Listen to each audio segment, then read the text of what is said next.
जो शिक्षित होगा वो पॉजिटिव दिशा में चलेगा, जो शिक्षित नहीं होगा वो नकारात्मक दिशा में चलेगा।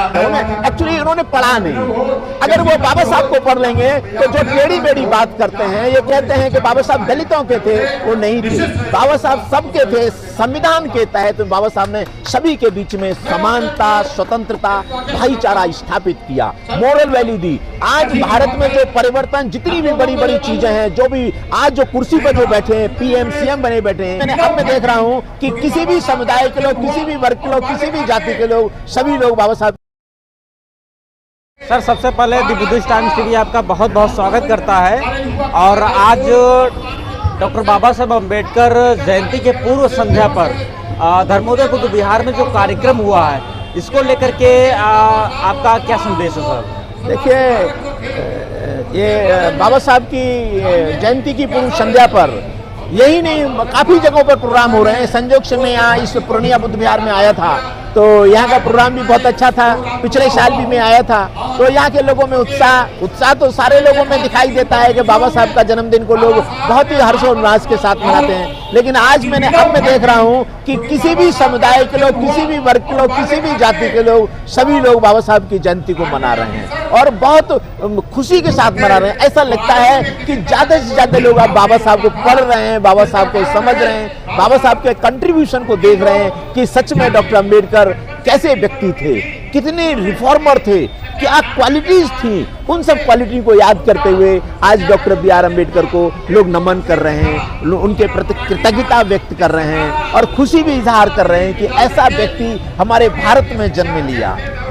सर, दुनिया के पहले ऐसे सबसे बड़े महापुरुष जिनकी जयंती करीब करीब जो है वर्ल्ड में 100 देश जो है मनाते हैं, और ये जयंती ऐसी है जो पूरे महीने चलती है, इसको लेकर के क्या कहना है? देखिए, मैंने लखनऊ में देखा है, बहुत सारे शहरों में भी अब देखने लगा, और कई स्टेटों में आजकल नजर आता है कि डॉक्टर अम्बेडकर की जयंती को लोग अम्बेडकर माह के रूप में 1 अप्रैल से लेकर 30 अप्रैल तक मनाने लगे हैं और पूरी खुशी के साथ मनाते हैं। बाबा साहब के डिफरेंट पहलुओं पर, डिफरेंट उनकी फिलॉसफी पर, उनकी शिक्षाओं पर, उनकी किताबों पर, बाबा साहब के बहुआयामी चरित्र को लोग पढ़ रहे हैं, समझ रहे हैं, डिस्कस कर रहे हैं, चर्चा कर रहे हैं। यहाँ तक कि बाबा साहब पर रिसर्च चल रही है।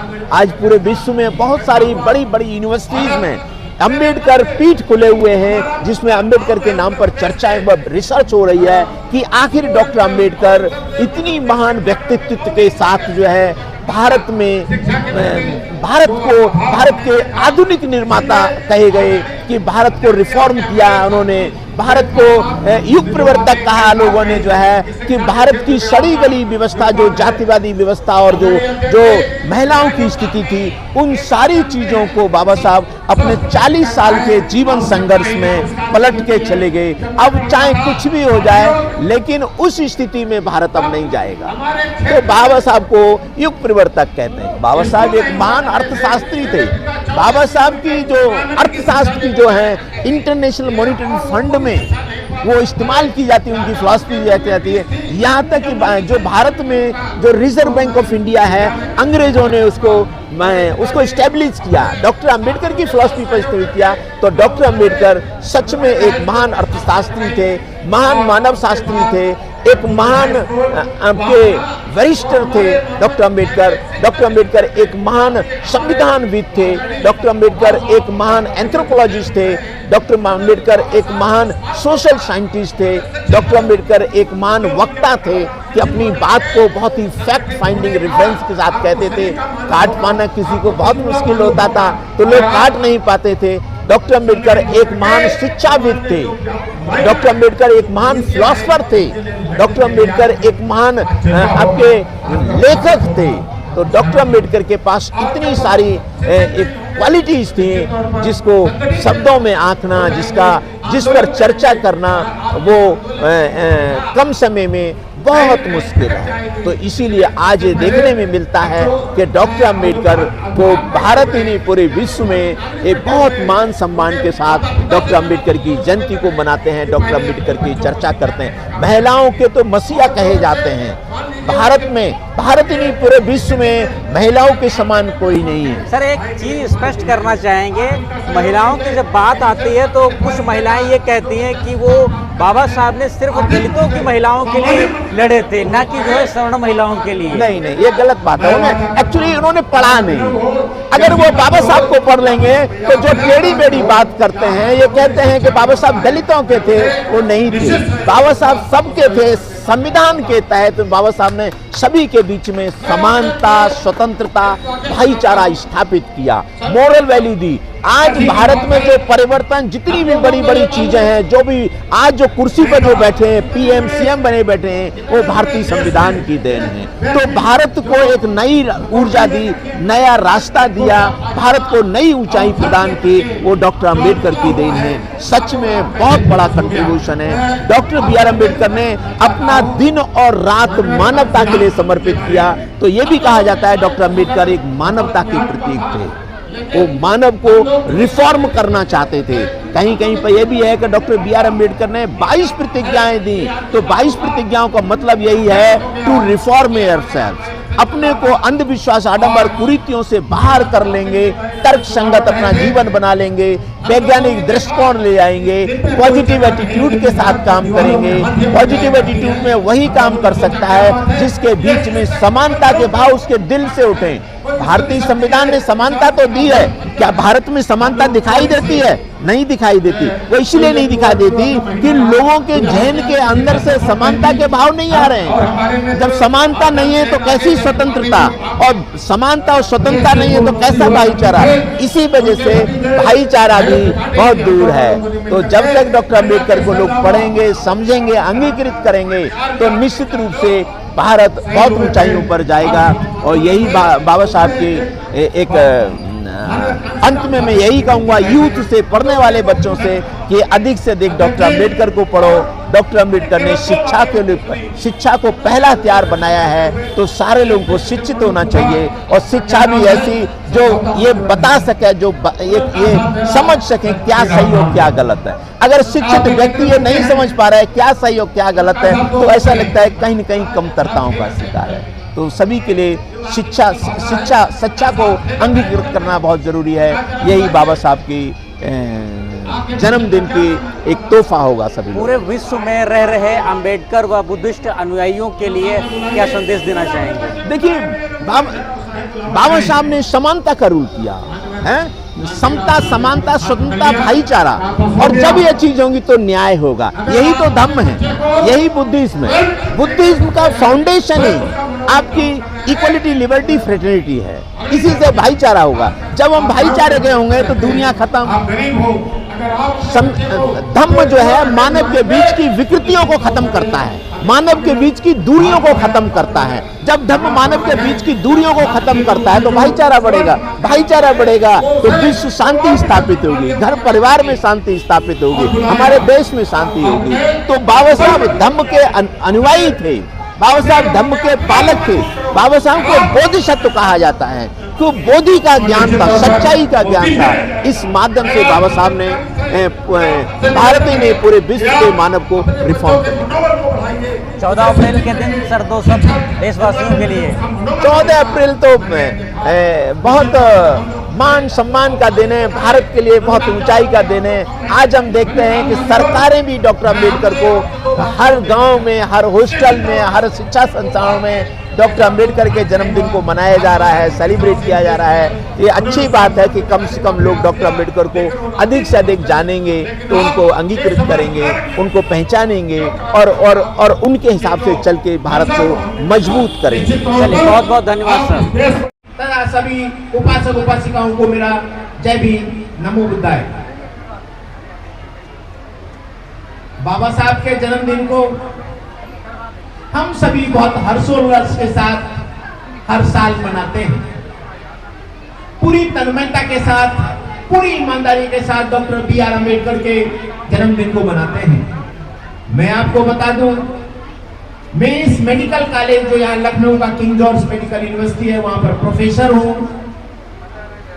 मैं डॉक्टर बी आर अम्बेडकर के कारण ही, डॉक्टर बी आर अम्बेडकर के संविधान में स्पेशल प्रोविजन की वजह से ही इस मेडिकल कॉलेज में पहुंच सका, डॉक्टर बना, डॉक्टर बनके मैं शिक्षक बन सका। तो मैं ऋणी हूं डॉक्टर बी आर अम्बेडकर के लिए, मैं पूरी तरह से ऋणी हूं डॉक्टर बी आर अम्बेडकर का, क्योंकि डॉक्टर बी आर अम्बेडकर ने मेरी नहीं, पूरे भारत के मानव की जिंदगी को उबारा है।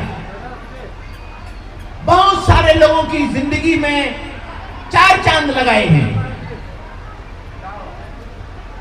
डॉक्टर बी आर अम्बेडकर के कंट्रीब्यूशन को शब्दों में आंकना बहुत मुश्किल है। डॉक्टर बी आर अम्बेडकर विदेश में शिक्षा लेकर के आए और भारत में उन लोगों पर काम किया, उस लेवल पर काम किया जो जिनमें आवाज भी नहीं थी, जो अपनी बात भी नहीं कह पाते थे, उनकी आवाज बने। अगर इसको दूसरे शब्दों में कहा जाए, भारत की जो कमजोर कड़ी थी उसको डॉक्टर बी आर अम्बेडकर ने दुरुस्त करने का काम किया। भारत के जो कमजोर थे, schedule caste, schedule tribe, other backward and religious minority के लोग, महिलाएं जो सबसे नीचे पायदान पर थी, उनको मजबूत करने के लिए काम किया। आखिर डॉक्टर बी आर अम्बेडकर ये काम कैसे कर सके? Basically doctor B R Ambedkar का फॉर्म कर रखा था, तो समाज में, देश में, चारों तरफ जो चल रहा था, डॉक्टर बी आर अम्बेडकर को साफ सुथरे तरीके से दिखाई देता। डॉक्टर बी आर अम्बेडकर किसी भी चीज को बहुत गहराई में जाकर देखते थे। डॉक्टर बी आर अम्बेडकर वर्तमान में जीते थे, वो आगे पीछे नहीं, वर्तमान में रहते थे।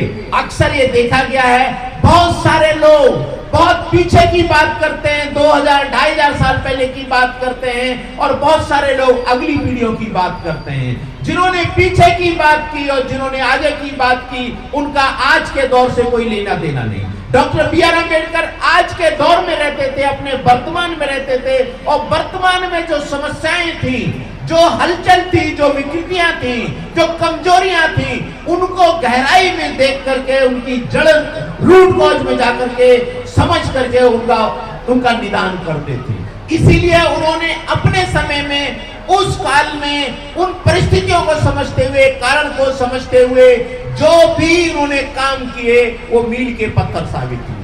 क्यों?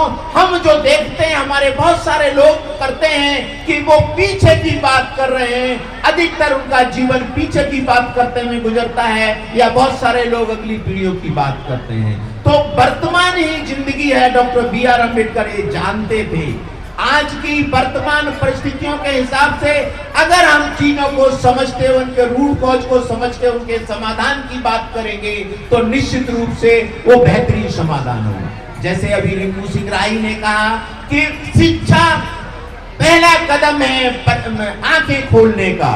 डॉक्टर अंबेडकर ने भी कहा शिक्षित बनो, लेकिन बहुत सारे माता पिता ऐसे हैं जो बच्चों को शिक्षा की तरफ प्रोत्साहित नहीं कर पा रहे हैं, बल्कि बच्चे को काम पर लगा देते हैं, इधर से उधर लगा देते हैं, वो पढ़ाई छोड़ के उन काम में व्यस्त हो जाता है, शिक्षा की तरफ नहीं जाता। आखिर उनका हम क्या करें? संविधान भी शिक्षा के लिए कहता है, डॉक्टर बी आर अम्बेडकर का भी थीम था शिक्षा। शिक्षा कैसे आगे बढ़े? परिवार, माता पिता खुद शिक्षित न होने के कारण शिक्षा का महत्व नहीं समझ रहे हैं, और जब शिक्षा का महत्व नहीं समझ रहे हैं तो पीढ़ियां कमजोर हो रही हैं। आखिर इन पीढ़ियों को कमजोर होने से कैसे रोका जाए? इसमें हम सभी की भूमिका है कि अगर हम सभी लोग शिक्षा को अंगीकृत करेंगे, शिक्षा के रास्ते खोलेंगे, जो शिक्षित नहीं है उनको शिक्षित करने का काम करेंगे, जो शिक्षा से दूर हैं उनको शिक्षा की तरफ ले जाने का काम करेंगे, तो एक क्रांतिकारी कदम होगा। यही डॉक्टर बी आर अम्बेडकर का एक जो ड्रीम है, जो भारत को रिफॉर्म करने का तरीका है, जो भारत को प्रबुद्ध भारत बनाने का तरीका है, वो साबित होगा। अगर लोग शिक्षित नहीं होंगे, शिक्षा से दूर भागेंगे, तो सच मानिए हम आगे नहीं पीछे चले जाएंगे। जो शिक्षित होगा वो पॉजिटिव दिशा में चलेगा, जो शिक्षित नहीं होगा वो नकारात्मक दिशा में चलेगा और बहुत सारी विकृतियों का शिकार हो जाएगा, अंधविश्वास, आडंबर, कुरीतियों का शिकार होगा, जिसको बाहर निकालने में सदियां गुजर जाएंगी। तो हम डॉक्टर बी आर अम्बेडकर के जन्मदिन को सेलिब्रेट कर रहे हैं। डॉक्टर बी आर अम्बेडकर की टीचिंग को, उनकी फिलॉसफी को खुद से रिफॉर्म करें अपने को, और शिक्षित बनो, संघर्ष करो और संगठित रहो के नारे पर अपने को खरा उतारें। यही डॉक्टर बी आर अम्बेडकर के सही रूप में उनके जन्मदिन का तोहफा हम लोगों के लिए होगा। इसी के साथ अपनी बात को मैं रोकते हुए सभी को मेरा जय भीम, नमो बुद्धाय।